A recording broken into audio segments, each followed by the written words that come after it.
रामानंद महाराज जी अपने प्रवचन में बहुत ही सुंदर बात कही।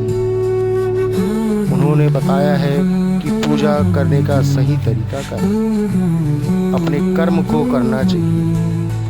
अगर हमारे सत्संग को आप ध्यान से सुनो तो हम अलग से कभी नहीं कहोगा कि अमुक अगरबत्ती ले आओ, अमुक घी ले आओ, अमुक बत्ती ले आओ, अमुक हवन सामग्री।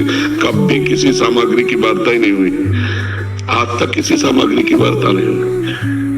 आज अगर हमारी वार्ता है तो बस जो तुम कर रहे हो उसे पूजा बना लो।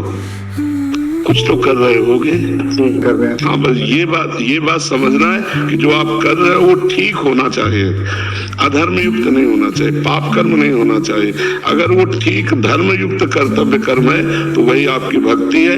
बीच बीच में नाम स्मरण करते रहो। भक्ति के लिए तुम्हें अलग से समय के लिए हमने कभी नहीं कहा कि आप सुबह से नहा धो के बैठ जाओ और 8 बजे तक नाम जप करो। नहीं, आप सुबह उठिए, अपनी दिनचर्या करने में ही नाम जप शुरू कर दीजिए। राधा राधा राधा। नहा धो करके ऑफिस जा रहे हैं, खाइए पिए, भगवान को भोग लगा के और नाम जप करते हुए गए और ऑफिस का 8-10 घंटे जो कार्य किया वो सब भगवान की पूजा, उसी से भगवान प्रसन्न हो जाएंगे। हम लोग कर्म करने का रहस्य नहीं जानते, इसलिए वो कर्म अधर्म हो जाता है और हमें दुख में ही नाम जप शुरू कर दीजिए। राधा राधा राधा।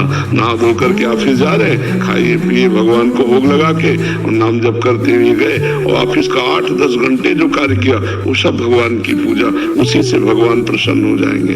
हम लोग कर्म करने का रहस्य नहीं जानते, इसलिए वो कर्म अधर्म हो जाता है और हमें दुख भोगना पड़ता है। अगर हम कर्ता भाव रहित होकर तो नियम वस्तु गोविंदम तुभ्यमेव समर्पय करें तो हर कर्म भगवत प्राप्ति कराने में समर्थ हो जाए।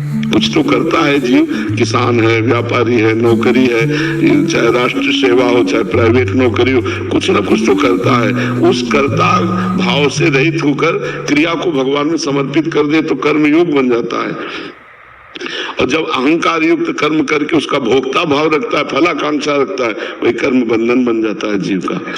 तो गृहस्थी में कोई ऐसा नहीं है कि अलग से कोई भक्ति का अनुष्ठान करना पड़े। जो कर्म कर रहे हो करते समय नाम जप हो सकता है, बीच बीच में राधा राधा राधा राधा राधा। नाम जप में कोई पैसा नहीं लगता। नाम जप करने वाले के लिए कोई नहाने धोने का नियम नहीं कि आप नहा करके ही नाम जप करें। आप जैसे हैं उस अवस्था में नाम जप करें। जो भोजन पा रहे हो भगवान को अर्पित करके पाइए, जो कर्म कर रहे हो भगवान को अर्पित कर दीजिए। सीधा भागवत धर्म है, सीधा भक्ति, इसमें क्या परेशानी। हाँ, शराब मत पीजिए, मांस मत खाइए, पराई माता बहनों की तरफ व्यभिचार दृष्टि से मत देखिए, कोई नीच कर्म, अधर्म कर्म, घूसखोरी ये सब मत कीजिए।